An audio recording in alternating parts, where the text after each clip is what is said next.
Let's go further.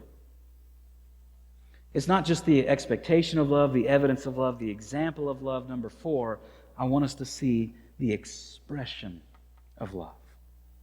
1 John 3:17 through 18 says this, "But if anyone has the world's goods and sees his brother in need, yet closes his heart against him, how does God's love abide in him? Little children, let us not love in word or talk, but in deed and in truth." The expression of love. The expression of love. Here's where John wants us to really nail down on this. You see, sometimes I think we can get all caught up in talking about love. In fact, we enjoy talking about love.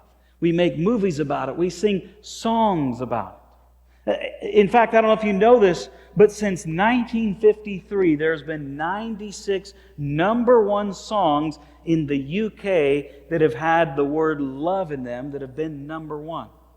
What I find interesting is when I look at the lives of those people that are writing these great songs about love, and don't see much evidence for this love. And so, love needs to be expressed. Write this down there in your sermon listening guide. Love is always active. If there's no expression, there is no love.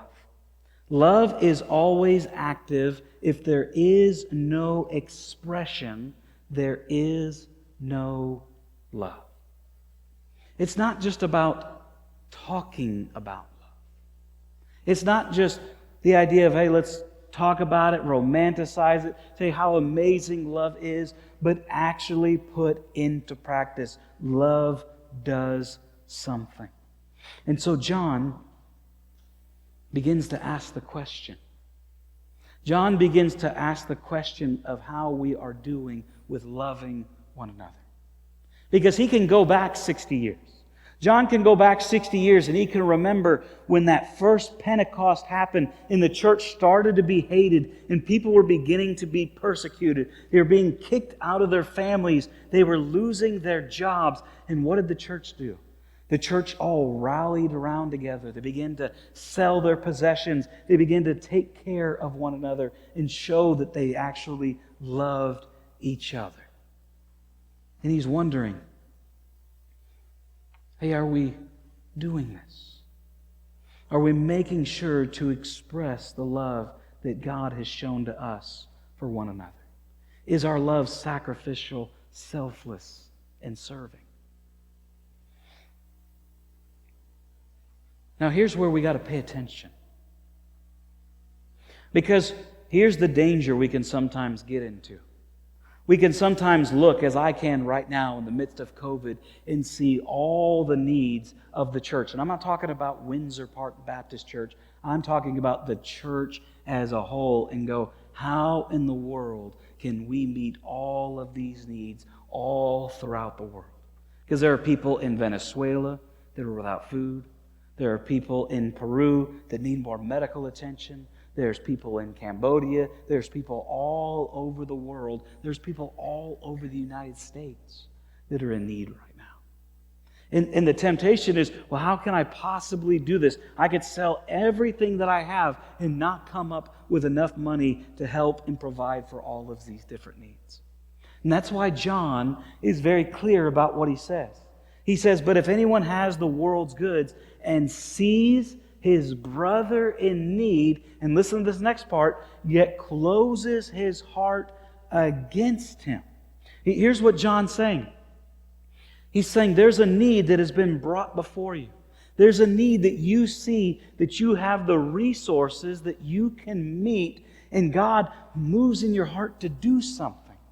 And yet your response is, I'm going to shut that down.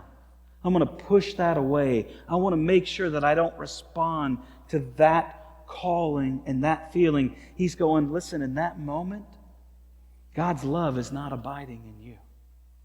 How can this happen? He's saying, let's not just talk about it, but let's go out and do this. And so, here's the point of the message. and the encouragement for each and every one of us. Love is the manifestation of a transformed life. Love is the manifestation of a transformed life. Listen, if God has planted His seed within us, as we grow, as that is manifested, it's going to be shown by love. And as we live this out, as He reveals to us places where we can minister, places where we can love one another, the world is going to stop and take notice of these things. So the question, the evidence for us, is how am I doing in my love? How am I doing in loving the people that God has put in my path? You see, as we're transformed, it's inevitable that this is going to happen. And we have the great example of Jesus to show us we can love sacrificially, selflessly, and serving.